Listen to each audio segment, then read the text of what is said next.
हर तरफ अफरा तफरी नफसा नफसी का माहौल था और शिप वाला बार बार सायरन बजा रहा था कि जितनी जल्दी और इमरजेंसी में आप बेल्ट पहन सकते हैं पहने। पापा को अपनी बेल्ट मिल नहीं रही थी। हमने कहा कहीं से हमें लाइफ जैकेट मिल जाए। सब पैनिक कर रहे थे और मुझे जो मिली सीट बेल्ट वो इतनी कोई अजीब सी मिली, किसी बच्चे की थी जो मुझे फिट भी नहीं आ रही थी। रास्ते के सफ़र के लिए मैं सोची इसके स्टेक्स बना लूँ। लंच बॉक्सेस रख ली हैं, इसमें कबाब और सैंडविचेस फिट आ जाएंगे तो मेरे ख्याल से ये बेस्ट रहेगा।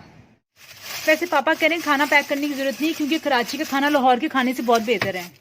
लाहौर से कराची ट्रेन का सफ़र 14 घंटे का है तो पापा कह रहे हैं कि हो सकता है हम शिप के जरिए चले जाए क्योंकि रिवर रावी में वैसे बहुत ज़्यादा पानी इकट्ठा हो गया है।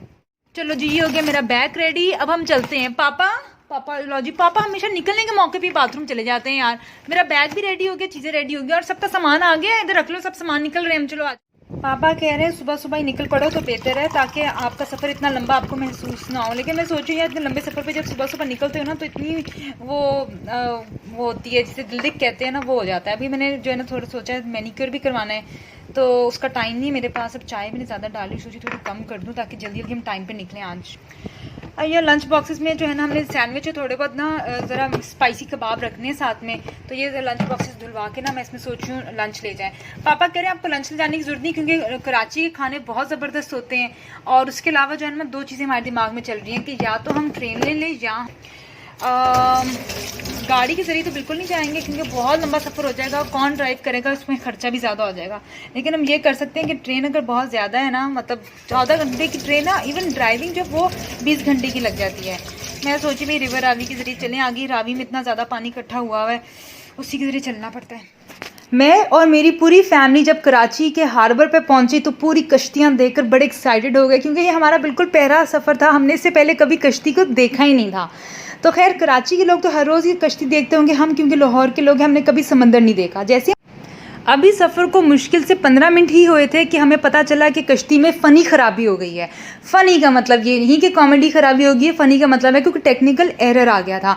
अचानक से सब लोगों ने अपनी सीट बेल्ट्स जो हैं खोली और फिर लाइफ जैकेट्स पहनना शुरू की। शुरू में तो सब लोग इसको ईजी ले रहे थे इसलिए स्लो स्लो हर कोई अपनी लाइफ जैकेट्स निकाल रहा था।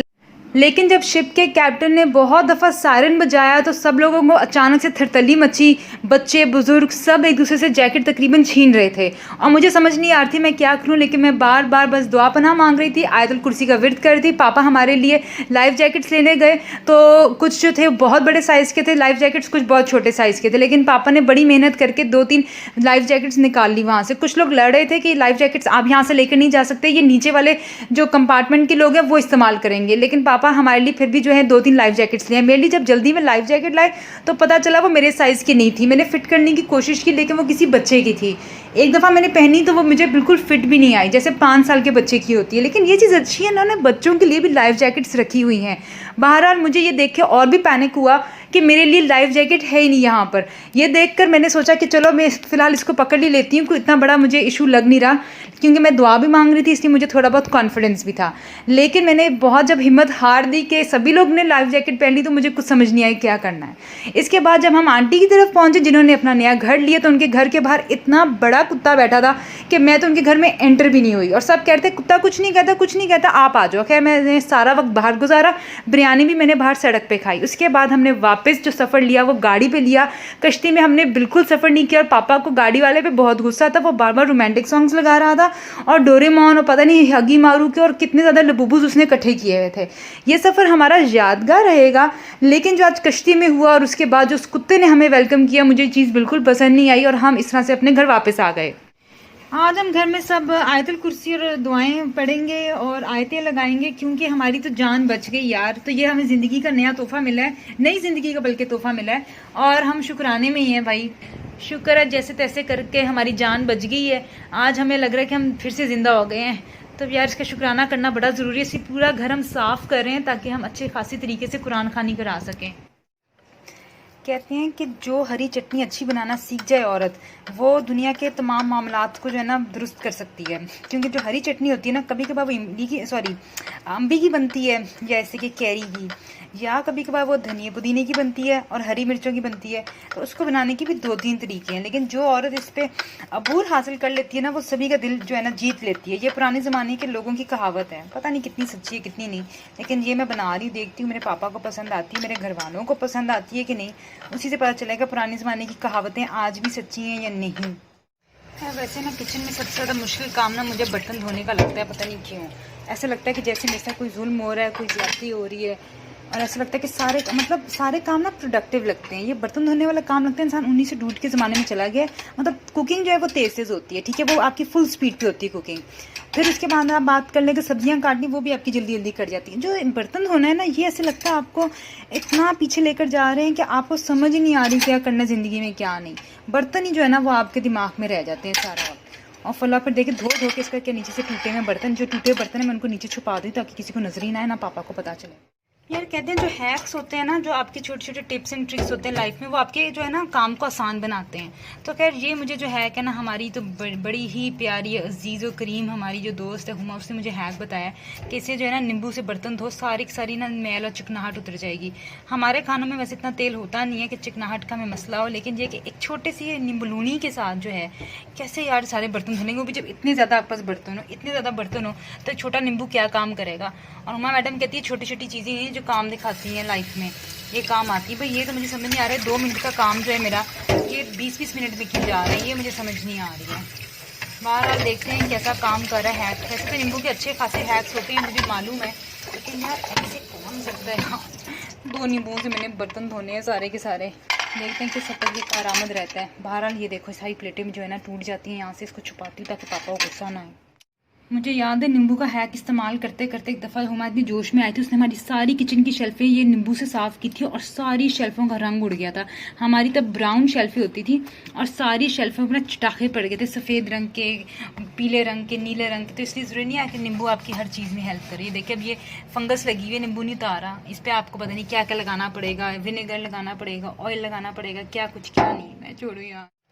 आज पापा मुझे कह रहे थे कि बेटा आपके ना मैं फुल सपोर्ट करता हूँ कि आप चैनल्स पे जो वीडियोस बनाते हो ना वो बड़ी अच्छी बात है, आप मेहनत करते रहते हो, कम से कम दिन भर में आप किचन का काम तो इस बहाने कर लेते हो अपने सब्सक्राइबर्स को दिखाने के लिए कि आप दिन भर काम कर रहे हो, इस बहाने किचन का काम हो जाता है। मैंने कहा ऐसी बात नहीं है कि मैंने कभी किचन का काम ना किया हो या ये चीज़ हो वैसी चीज़ हो, बस ऐसी उन्होंने पता नहीं ऐसी बात की कि वैसे मुझे पता नहीं कैसे सपोर्ट करते। उन्होंने तो अपना चैनल भी मैंने नहीं बनाया हुआ, अगर बनाया होता चैनल पर मुझे लाइक भी करते, सब्सक्राइब भी करते, और क्या सब्सक्राइब करेंगे, उनका तो चैनल खुद का नहीं बना हुआ।